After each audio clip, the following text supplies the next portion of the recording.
My name is Greg Stevens. I'm 30 years old, living in a small apartment in Phoenix, Arizona. For months, I've been looking for work. My savings were running out, and I was getting desperate. I'd send out resumes, make phone calls, but nothing seemed to work. One afternoon, while browsing Craigslist, I found a job that seemed too good to be true. The ad was vague, asking for help with house maintenance, but the pay was high. It caught my attention immediately. I thought, what's the harm in checking it out? The contact name was Walter, so I sent him an email asking for more details. A couple of hours later, he replied. He didn't offer much information, just asked if I could meet him at the house to talk about the job in person. He gave me the address, and we agreed to meet the next day. The place was on the outskirts of the city, a part of town I wasn't familiar with. It looked old, like something straight out of a horror movie. As I pulled up, I saw the house was run down, with paint peeling off the walls and tall, unkempt grass surrounding it. For a second, I thought about turning around and leaving, but I needed the money. I knocked on the door, and a man in his 50s opened it. He had a gray beard, tired eyes, and a smile that didn't quite reach his face. "You must be Greg," he said. "Come in." I stepped inside, and the first thing I noticed was how dark it was. The windows were covered with thick curtains, blocking out the sunlight.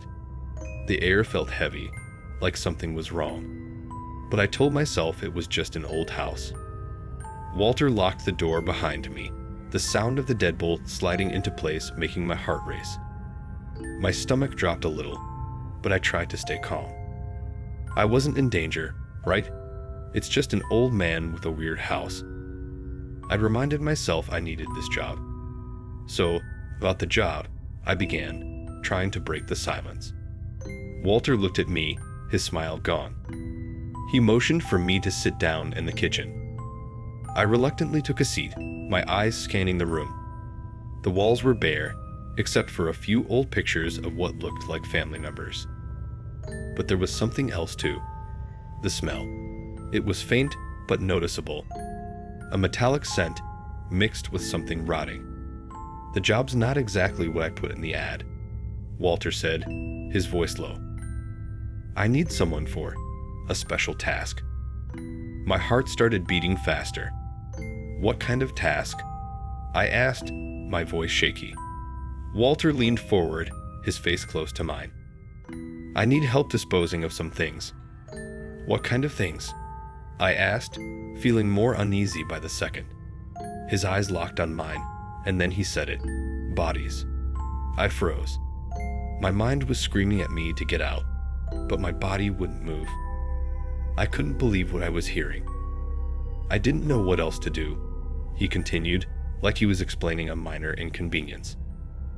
"I've already got 2 in the basement. They need to be taken care of before someone finds out." I stood up, my legs trembling.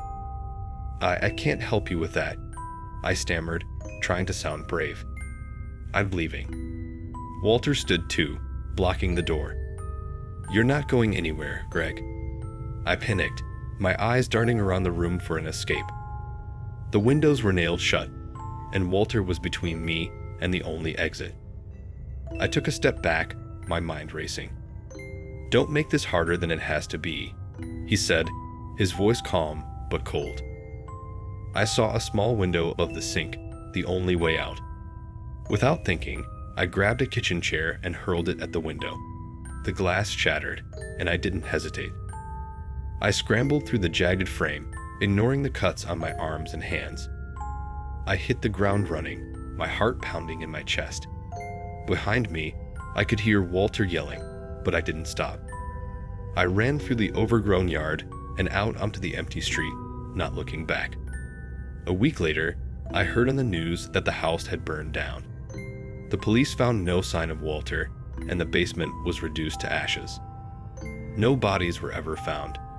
I don't know what happened to him. Maybe he skipped town. Maybe he's still out there, waiting for someone else to answer his ad. But I'll never forget the smell of that house, or the way his eyes looked when he talked about the bodies. I haven't been able to sleep much since that day. Every time I close my eyes, I see his face, and I wonder if I'll ever feel safe again.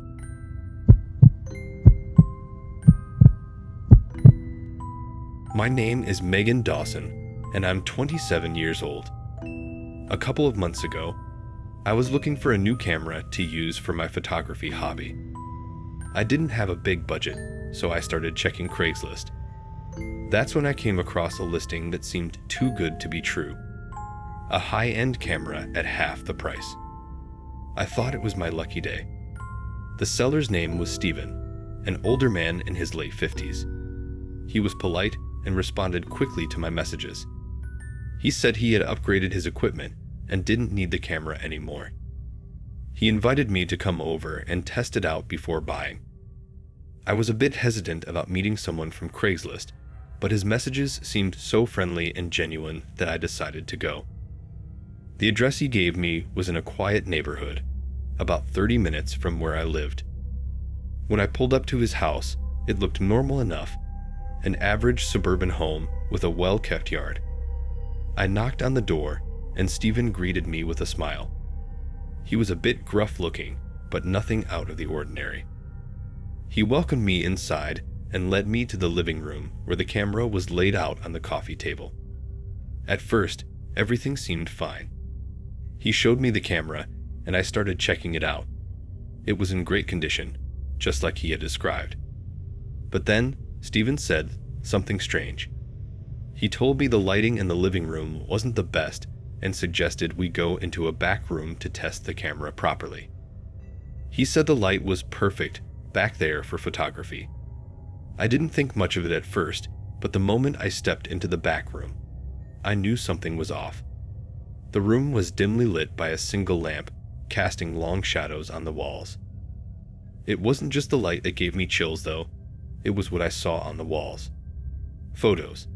Dozens of them.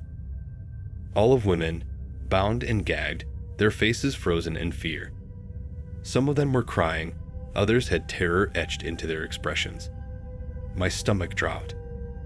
I felt a wave of nausea hit me, and my heart started pounding in my chest. I turned to Steven, and his demeanor had completely changed.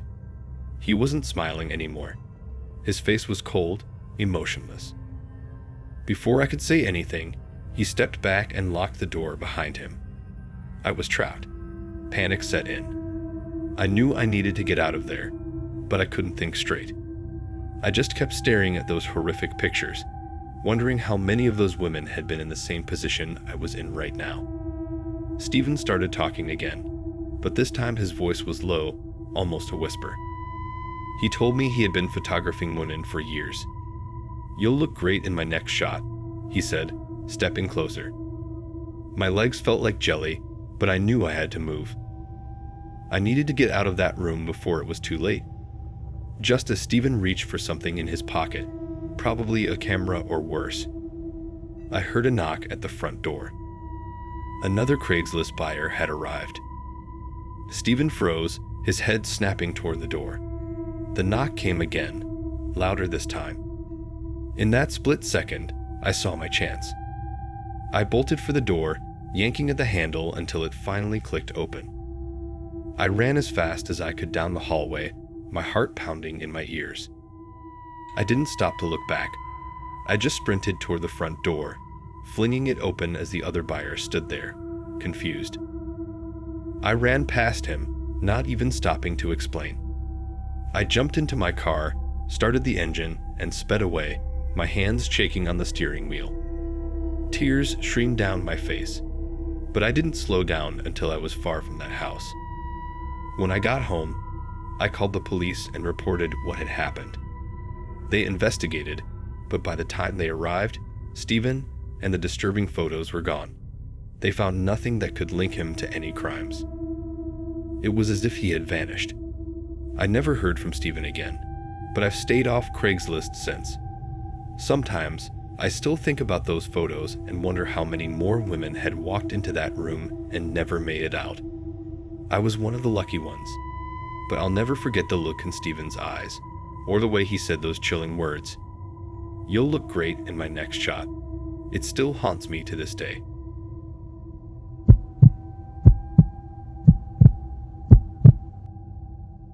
My name is Jacob Miller. I'm 32 years old, living in Detroit, Michigan. Life hasn't been easy lately. Work's been slow, and money's been tight. So, when I saw a free couch listed on Craigslist, I thought it would be a great way to upgrade my old, worn-out one without spending a dime. The pictures looked good, clean, no stains, and modern looking. The guy offering it, Victor, seemed normal in his emails, friendly even. He just said I had to come pick it up myself. I figured, why not? I didn't live too far from the address he gave me, so I decided to check it out. The neighborhood was quiet, a little rundown, but nothing too bad. The house itself was older, with peeling paint and overgrown bushes, but I didn't think much of it. When I knocked on the door, Victor answered right away. He looked about my age, maybe a few years older, with a thin frame and glasses that made him seem harmless. "Hey, you're Jacob, right? Thanks for coming out," he said, giving me a smile. "The couch is in the basement. Do you mind giving me a hand with it?" I didn't really want to go inside, but I didn't see any reason to say no. It seemed simple enough. Go in, grab the couch, and leave. I followed him through the narrow hallway and down a steep set of stairs. The basement was dimly lit, with only a single light bulb hanging from the ceiling. As soon as we got to the bottom of the stairs, I heard the door slam behind me. My heart jumped in my chest. I turned around, and Victor was standing there, his whole demeanor suddenly different. The friendly smile was gone. His eyes were cold, and his face twisted into a smirk that sent a chill down my spine. "You know, Jacob," he said slowly, "I've been posting ads like this for a while now. It's amazing how many people fall for the free stuff." I froze. My brain was struggling to process what was happening. "What are you talking about?" I asked, trying to keep my voice steady. Victor stepped closer, and I instinctively backed up. "People like you come here, thinking you're just picking up a couch," he continued, his voice low and calm. "But that's not really what I'm offering." I felt a surge of panic. My eyes darted around the basement, looking for an exit. There was only one small window near the ceiling, too high to reach easily. The air felt heavy, thick with the scent of mildew, and something else I couldn't quite place. A mix of chemicals and decay. "Look, I don't want any trouble," I said, trying to reason with him. "I'll just leave, okay? I don't need the couch." Victor laughed, a harsh, unsettling sound that echoed off the concrete walls. "You're not leaving, Jacob. Not yet." My heart was pounding so hard, I thought it might burst out of my chest. I realized I needed to get out of there, fast. Victor was between me and the stairs, but I wasn't going to let him trap me down there. Without thinking, I lunged toward him, hoping to push past and make a run for it. We struggled, my hands pushing against his chest as he grabbed at my arms. He was stronger than he looked, and for a second, I thought he had me. But adrenaline kicked in, and I shoved him hard enough that he stumbled back. That gave me just enough time to run toward the small window. I grabbed an old metal chair and smashed it against the glass. It shattered, but the opening was barely big enough for me to squeeze through. I didn't care. I wasn't going to die in that basement. I climbed up and forced myself through the jagged frame, the glass cutting into my arms and legs. As soon as I was outside, I started running. I didn't look back. I didn't care if he was chasing me or not. I just ran until I couldn't breathe anymore. When I finally stopped, I called the police and told them everything. They arrived at the house within the hour, but when they searched it, the place was completely empty. The basement had no signs of a couch or anything else that could have been used to trap someone. It was like no one had lived there for years. The cops thought I was crazy or making it up, but I know what happened. I still see Victor's face in my nightmares, that twisted smile, and I wonder how many others he's done this to. How many didn't make it out? I'll never use Craigslist again. No piece of furniture is worth your life.